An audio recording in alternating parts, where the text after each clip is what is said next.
আসসালামু আলাইকুম ওরহমতুল্লাহি ওবরাকাতুহু নাহমাদুহু ওয়া নুসাল্লি আলা রাসূলিহিল কারীম আম্মা বাদ।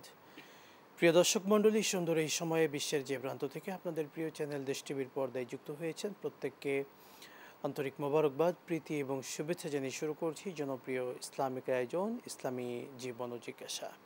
সাথে আছি আমি মোহাম্মদ আল আমিন খান। দর্শক, আজকের আয়োজনে অতিথি হিসেবে যুক্ত হয়েছেন আপনাদের সকলের পরিচিত এবং প্রিয় মুখ ফদিলাতুল শেখ হাফেজ মাওলানা লুৎফর রহমান হাফিজাহুল্লাহ, কেন্দ্রীয় সভাপতি, বাংলাদেশ ইমাম সমিতি। আসসালামু আলাইকুম রহমতুল্লাহি ওবরাকাতুহু। ওয়ালাইকুম আসসালাম রহমতুল্লাহ। শেখ ভালো আছেন? আলহামদুলিল্লাহ রাব্বিল আলামিন, ভালো আছে। আপনি কেমন আছেন? আলহামদুলিল্লাহ, আপনাকে অভিনন্দন আমাদের চমৎকার আয়োজনে। প্রিয় দর্শক শ্রোতা, আমরা সুন্দর আয়োজনে সবসময় কথা বলি আমাদের জীবন ঘনিষ্ঠ বেশ কিছু বিষয় নিয়ে। সামনে আমাদের পবিত্র কোরবানি, একই সঙ্গে এখন হজের সময় চলছে। হজ নিয়ে আমরা প্রচুর আলোচনা করেছি, কোরবানি নিয়ে অনেক মাসালা নিয়ে কথা বলেছি। কোরবানি কিংবা হজ বা জীবনের যে কোনো বিষয়ে জানতে চাইলে দেশ TV Islamic show Facebook page কিংবা ইউটিউবে গিয়ে কমেন্ট বক্সে প্রশ্ন রাখতে পারেন। সে প্রশ্নগুলোর আমরা উত্তর দেওয়ার চেষ্টা করবো ইনশাআল্লাহ তাআলা। আজকে কোরবানির মাসাইল নিয়ে আমরা শায়খের থেকে কিছু নতুন প্রশ্ন জানবো, যে বিষয়গুলো আমাদের কোরবানি সংক্রান্ত জানা একান্ত জরুরি। শেখ, চলে যাচ্ছি বিশেষ করে প্রবাসী ব্যক্তিরা যারা প্রবাসে রয়েছেন, তারা কোথায় কোরবানি করবেন, প্রবাসেই নাকি দেশে? বিসমিল্লাহির রহমানির রহিম, নাহমাদুহু ওয়া নুসাল্লি আলা রাসূলিল কারীম, আম্মা বাদ। ধন্যবাদ আপনাকে। দেশ টিভির এই লাইভে প্রবাসী ভাইদের উদ্দেশ্যে আমরা তাদেরকে মোবারকবাদ জানাই এবং তাদের এই সমস্যার সমাধানটা হওয়া উচিত। প্রবাসী ভাইরা, ওনারা প্রবাসী থাকেন, টাকা পয়সা কিন্তু বাড়িতেই পাঠান। বাবা মা রয়েছে, ভাই বোন রয়েছেন, স্ত্রী রয়েছেন, ছেলে মেয়ে রয়েছেন। মূলত কোরবানিটা তারা এখানেই দেবে। ওনারা যেখানেই থাকুক না কেন, পরিবারের পক্ষ থেকে কোরবানি দেওয়া হয় এবং উনি অর্থ যে পাঠাবেন, অর্থ দিয়ে যদি কোরবানি করেন তাহলে দেশই হবেন এবং এরা দেশই ওনার যুক্তিযুক্ত। এটাই। যদি সেখানে তিনি করতে চাই, কোনো সমস্যা হবে কি না, সেখানে যদি উনি করতে চান তাহলে সমস্যা হবে না। অর্থাৎ সেখানেও করতে পারেন, একই সঙ্গে দেশেও চাইলে দেশে না, করতে পারেন। দেশেটা উত্তম এই জন্য যে দেশে হলো ওনার ছেলে মেয়ে, আত্মীয় স্বজন, পরিজন রয়েছেন, গরিব এতিম মিসকিনরা খুব বেশি রয়েছেন, সেই হিসাবেই দেশে ওনার দেওয়াটা যুক্তিযুক্ত এবং এটা উত্তম, এটাই সায়েন্টিফিক বা এটাই ইসলামে অগ্রাধিকার। কেউ যদি মনে করেন যে না আমি এখন বিদেশে রয়েছি, একা যদি থাকেন তাহলেও দিতে পারবেন, ফ্যামিলি সহ যদি বিদেশে থাকেন, ইনকাম বা আর ওনার বিদেশে হচ্ছেন, সেক্ষেত্রে উনি বিদেশে বসে কোরবানি দিতে পারবেন। শুকরান জাযাকাল্লাহ। শেখার একটি বিষয় আমরা বর্তমানে জানি, ফিলিস্তিনের বুকে আমাদের মুসলিম ভাই বোনেরা রয়েছেন। আমাদের বাংলাদেশ থেকে বা বিশ্বের কোনো প্রান্ত থেকে কেউ যদি কোরবানির টাকা সেখানে পাঠিয়ে পশু কিনে সেখানে কোরবানি করে, এটা বৈধ হবে কিনা? না, কোরবানি এটা একটা নিশ্চয়তা এবং নিজের বাউন্ডারির অর্থাৎ নিজের গণ্ডির মধ্যে থাকতে হবে। সেক্ষেত্রে উনি কোরবানির টাকা পাঠাবেন, উনি আলাদা টাকা পাঠাবেন যেটা কোরবানি করতে পারে, কিন্তু ওনার উপর যেটা ওয়াজিব, যেমন ধরুন আপনি বা আমরা একটা গরু বা 3 ভাগ 4 ভাগে দিব বা 5 ভাগ আমার, সেক্ষেত্রে আমি 1 ভাগ বা 2 ভাগ আমি এতিম মিসকিন অথবা ফিলিস্তিনি সে অসহায় মানুষদের জন্য দিয়ে দিলাম। আর আমার যে নিজের একটা অংশ দিলেই তো হয়, একটা দুম্বা বা একটা গরু, একটা ছাগল, ভেড়া, এগুলি দিলেই তো হয়। এইটা আমি আমার মতন দিয়ে দেবো, বাকিটা আমি ওখানে পাঠাবো। অর্থাৎ যারা পুরোটা দেওয়ার দরকার নেই। এক্সট্রা কোরবানি করেন, অর্থাৎ হ্যাঁ, যারা ওনারাই দিবেন। প্রয়োজন তাদের উপর যেটা আবশ্যক ছিল সেটার বাহিরে অতিরিক্ত যারা করেন, তারা চাইলে বিশ্বের যে কোনো প্রান্তে এটা করতে পারেন মাজলুম বা নিপীড়িত মানুষদের জন্য। হ্যাঁ, এটা দেওয়া উচিত বা এটা দেওয়ার জন্য আমরা অনুরোধ করি, বিশ্বস্ত এবং সোর্স যদি সুন্দর থাকে, হ্যাঁ, এবং যেটা তাহলে আমরা দিতে পারবো। একই সঙ্গে আমরা আরেকটি বিষয়, আমাদের বাংলাদেশেও বেশ কিছু প্রত্যন্ত অঞ্চল আছে যেখানে মানুষ খুবই দুর্বল, তারা সামান্য খাবারটুকু পায় না, অনেক মাসের পর মাস চলে যায়, একটু গোশ কিনে খাবে সেই সুযোগ নেই, তাদের জন্যও কিন্তু আমরা এই অর্থটা ব্যয় করতে পারি। কেউ যদি মনে করেন যে দরিদ্র এলাকায় বা এরকম যে সমস্ত অঞ্চলে খুবই সমস্যা, সেখানে উনি একটা গরু দিয়ে দিবেন কোরবানি, উনি বাসায় দিলেন না, উনি ওখানে দিয়ে দিলেন, এটাও হয়ে যাবে। আর যদি মনে করেন যে না আমি একটা অর্ধেকটা ওখানে দিলাম বা কিছু অংশ দিলাম, অথবা 5 জনে মিলে একটা কোরবানির ব্যবস্থা করে দিলাম একটা গ্রামে, এটা মহৎ কাজ, এটা খুবই ভালো কাজ। এই কাজটা আমাদের নিজের থেকে কাজগুলি করা উচিত। শুকরান জাযাকাল্লাহ। আসলে কোরবানি তো ত্যাগের শিক্ষা দিচ্ছে, নিজের ভোগের নয়।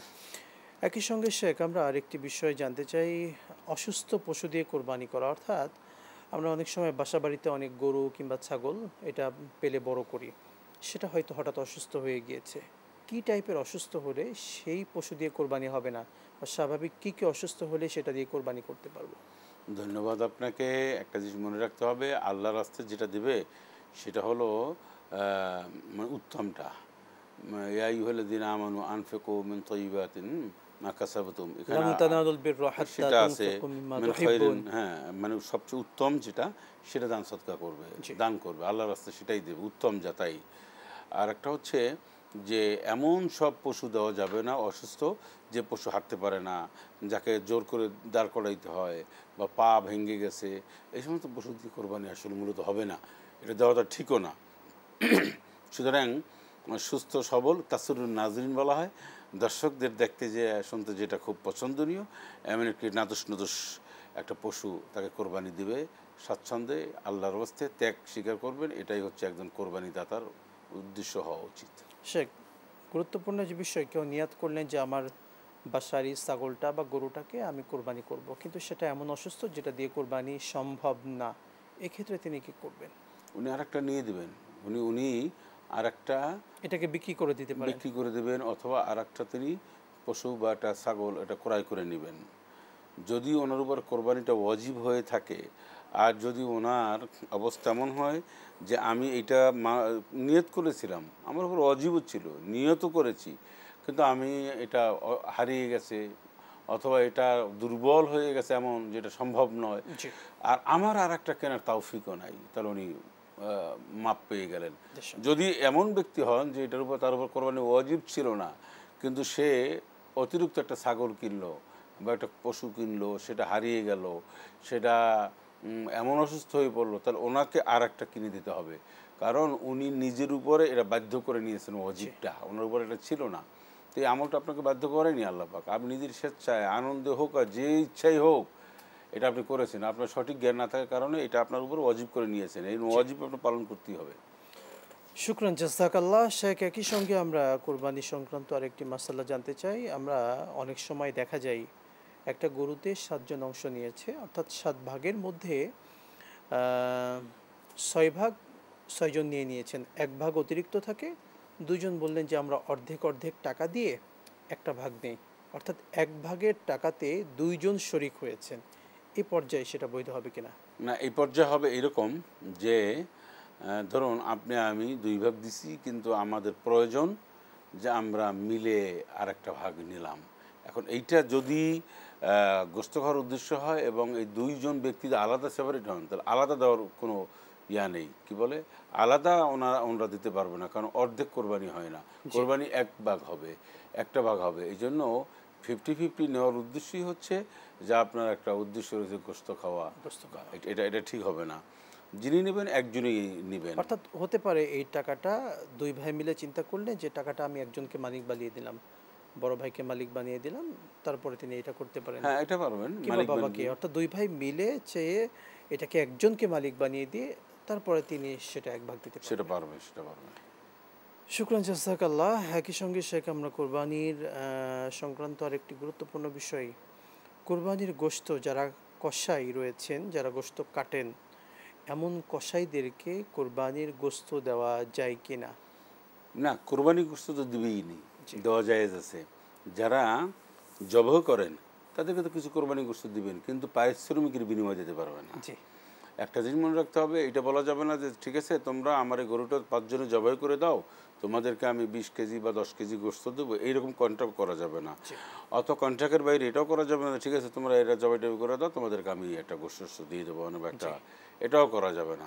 তো কী করতে পারবে উনি চুক্তি করতে পারবে, এই গরুটা জবাই টবাই করে দেবে, জবাই করার যে যে যত টাকা লাগে বা যে কন্ট্রাক্ট, এটা করতে পারবেন, চুক্তি করতে পারবেন, বার্গেনিং করতে পারবেন, হ্যাঁ, এই ডিলটা উনি করতে পারবেন। অর্থাৎ টাকার মাধ্যমে এটা করবেন। এরপর এইগুলি করার পরে ওনারা তো আসলে আজকে সারাদিন আপনার কাজ করেছেন, ওনারা তো অভাবগ্রস্ত, বিধায়িত কোরবানি এই কাজটা করতে এসেছেন, জি। তাই ওনাদেরকে কিছু গোশত দিয়ে দেওয়াটা জরুরি। যা পারেন আপনি ওনাদেরকে কিছু দিয়ে দেন।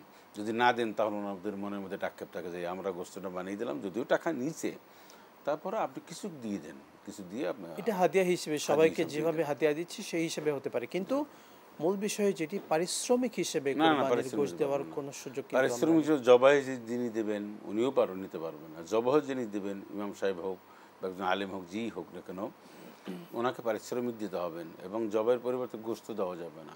আর আমাদের সমাজে আর একটা হচ্ছে যে জবাই করতে যারা দেন, ইমাম সাহেবরাই বেশি করেন এই কাজটা, মসজিদের সংক্রান্ত যারা, ওনাদের এই পারিশ্রমিক ওনারা দেয় না।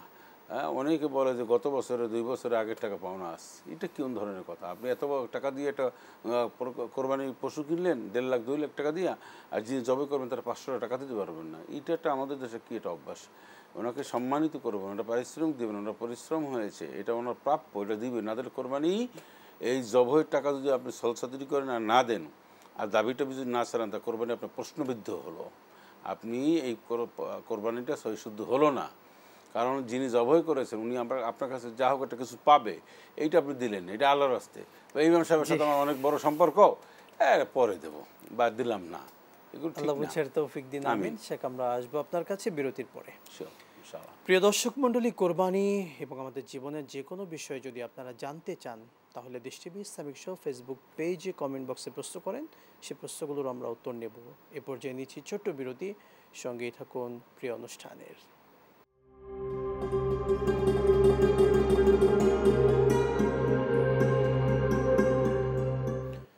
বিরতির পর আরও একবার স্বাগত জানাচ্ছি আপনাদের প্রিয় চ্যানেল দেশ টিভির পর্দায় জনপ্রিয় ইসলামিক আয়োজন ইসলামী জীবন ও জিজ্ঞাসায়। দর্শক, আজকে অতিথি হিসেবে রয়েছেন শেখ লুৎফর রহমান হাফিজাহুল্লাহ। আমরা কোরবানির মাসাইল নিয়ে কথা বলছিলাম, বিভিন্ন গুরুত্বপূর্ণ বিষয় জানছিলাম। আপনারাও জানতে চাইলে দেশ টিভি ইসলামিক শো ফেসবুক পেজে গিয়ে কমেন্ট বক্সে প্রশ্ন রাখতে পারেন। শেখ, চলে যাচ্ছি কোরবানি সংক্রান্ত আরেকটি জরুরি মাসালায়। অমুসলিম ভাই বোন যারা আছে তাদেরকে কোরবানির গোশত দেয়া যাবে কিনা? কোরবানির গোশত একটি পবিত্র গোশত। এক্ষেত্রে এই যারা এতিম মিসকিন অসহায় প্রতিবেশী তাদেরকেই দেবে। জি। অমুসলিম হচ্ছে তারা তো গরু খায়, সাধারণত এটা অ্যাকসেপ্ট করে না। আর এটা তাদেরকে দিয়ে কোনো বিব্রত যাতে না হয় সেদিকে খেয়াল রাখতে হবে। সৌজন্যমূলক তারা যদি আসেন আর তাদের খাওয়ার অভ্যাস থাকে, আপনি তাদেরকে দিতে পারেন। কিন্তু প্রতিবেশী হিসাবে আপনি তাদেরকে, তার চায় এবং তার আকাঙ্ক্ষা করে এবং তারা আপনার বাড়িতে বেড়াইতে আসে, তাহলে অনেক সময় গোস্ত মুড়ি মানুষ অনেক খাবার দেয়, সেটা দিতে পারেন, তার কোনো সমস্যা নেই। শুকরান, জাযাকাল্লাহ। আমরা এমনও হতে পারে যে আমরা আমাদের প্রতিবেশী যারা আছেন তাদেরকে আমরা স্বাভাবিক গোশত কিনে, আমাদের বাসায় ফ্রিজে তো এক্সট্রা গোশত থাকে, সেখান থেকে চাইলে কিন্তু আমরা সহযোগিতা করতে পারি। এটা একটা ভ্রাতৃত্ববোধ, আন্তরিকতা তৈরি করার জন্য কিন্তু এটি। রাইট। শুকরান, জাযাকাল্লাহ। একই সঙ্গে কোরবানির গোশতের ক্ষেত্রে আমরা অনেক সময় যখন বন্টন করা হয়, এই বন্টনটা আসলে কিভাবে বন্টন করা উচিত? গোস্ত হচ্ছে একটা গরু যদি 5 ভাগ 3 ভাগ 7 ভাগে হয়, তাহলে সেটা সঠিক ভাগগুলি সঠিক করবে। জি। 7 ভাই বা 5 ভাই, মানে বিষয়টা এরকম বললাম, এত আপন মানুষও যদি কেউ একটা গরু কোরবানি দেন, তাহলে ভাগ করার ক্ষেত্রে একেবারে সুন্দর করে পরিমাপটা সঠিক হয়, যাতে করে সেইটাই করতে হবে এবং সেইভাবেই তাদেরকে করতে হবে। অ্যাভারেজ যতটুকু খুশি ততটুকু নিলাম, বড় ভাইকে একটু বেশি দিলাম, ছোটো ভাইকে একটু কম দিলাম বা বেশি দিলাম, এরকম কিছু করা যাবে না। মাপের ক্ষেত্রে সঠিক মাপ দিতে হবে। আচ্ছা, এরপরে এই মাপ আপনি যতটুকুন গোস্ত পাবেন ততটুকুন আপনার এখন প্রাপ্য। এখন এটা একটা মোস্তাহাব আমল হচ্ছে, আপনি 3টা ভাগ করে একটা ভাগ আপনি নিলেন, একটা ভাগ আত্মীয় স্বজনকে দিলেন, গরিব এতিম মিসকিন অসহায় মানুষকে দিলেন, এটা খুবই ভালো। কিন্তু আপনি যদি প্রয়োজন মনে করেন যে না, আমার গোস্তের প্রয়োজনটা খুব বেশি, সংসারের লোকজন বেশি, মেহমান বেশি, তাহলে আপনি কমাতে বাড়াতে পারবেন। এই 3 ভাগ যে করতে হবে বিষয়টা এমন না। তবে মাথায় রাখতে হবে যে আপনার এই কোরবানি গোস্ত আপনি কেন, এটা হচ্ছে আপনার একটা ত্যাগ, স্যাক্রিফাইস। এইটা যেন আত্মীয় স্বজন পায়, যত বেশি মানুষ পাবে, যত গরিব এতিম মিসকিন অসহায় মানুষেরা পাবে তাদেরকে দিবেন। কোরআনুল কারিমের মধ্যে কি বলা হয়েছে? অত এমন খানিয়াল মতাররা, অত এমন বা ইসাল ফকির, যারা চায় বা যারা চায় না, বা ফকির যারা, নিঃস্ব যারা, তাদেরকে তোমরা দিয়ে দাও চাইলে কোরবানি গোস্ত। সব ফ্রিজাত করবেন আপনি, কোরবানি গোস্ত মনকে মন নিয়ে এসে ফ্রিজে ঢুকিয়ে রাখবেন, কাউকে দেবেন না। এটা তো আসলে কোরবানির মূল উদ্দেশ্য হাসিল হলো না। এটা একটা গোস্ত খাওয়ার একটা উৎসব হলো। এই গোস্ত খাওয়ার উৎসব থেকে যেন আমরা বিরত থাকি। আমরা তো সবসময় আল্লাহ আমার খাওয়াতে পারেন, আমরা সবসময়ের জন্য খেয়ে থাকি। এখন গরিব এতিম মিসকিন বা আত্মীয় স্বজন রয়েছে, অনেক মানুষ আছে যারা খেতে পারে না, চাইতেও পারে না, তাদেরকে আপনি দিয়ে আসেন, কিছু গোস্ত দিয়ে আসেন তাদেরকে। এই আপনার মসজিদে রয়েছে, ইমাম রয়েছে, মসজিদ রয়েছে, খাদিম রয়েছেন, তারপর মাদ্রাসা শিক্ষক রয়েছেন, স্কুল শিক্ষক রয়েছেন, প্রতিবেশী অনেক আত্মীয় স্বজন যারা রয়েছেন, তাদেরকে আপনি খুঁজে খুঁজে দিয়ে আসেন। তাহলে কোরবানিটা বোঝা গেল যে আপনি এটা আল্লাহর উদ্দেশ্য করেছেন। সব জবাই করলেন, গরু কিনলেন, বড়াই করলেন, দেখাইলেন, বললেন, প্রচার প্রসার করলেন, জবাই করে গরুর গোশতটা আপনি ঘরে সব নিয়ে আসলেন। তা কী বোঝা গেল? বোঝা গেল এটা আপনার আসল কোরবানি দেওয়ার উদ্দেশ্য ছিল না। এইটা একটা গোস্ত খাওয়ার একটা সপ্তাহ বা একটা ডে হিসেবে পালন করার চেষ্টা করেছেন। এটা করা যাবে না, এটা এইরকম করলে কোরবানি হবে না। শুকরান, জাযাকাল্লাহ। খুবই গুরুত্বপূর্ণ একটি বিষয়। শেখ, কুরবানির চামড়া, সেটা আসলে আমাদের করণীয় কি করতে পারি কোরবানির চামড়া? কোরবানির চামড়া যদি কেউ মন চায়, যারা দাতা উনি খেতে পারবেন। যিনি কোরবানি দিয়েছেন উনি দাবাগাত করে বা সিস্টেম করে প্রসেস করে উনি চামড়াটা খেতে অনেক পারবেন। দেশে কিন্তু খাই। হ্যাঁ, এটা খাবেন, এটা জায়েজ আছে, জি। এটা ভালো জায়েজ আছে। আপনি সঠিকভাবে প্রসেসিং কিংবা করে সেটাকে খেতে ব্যবহার পারেন, করা। ব্যবহার করতে পারবেন, জায়েজ তাই করতে পারবেন।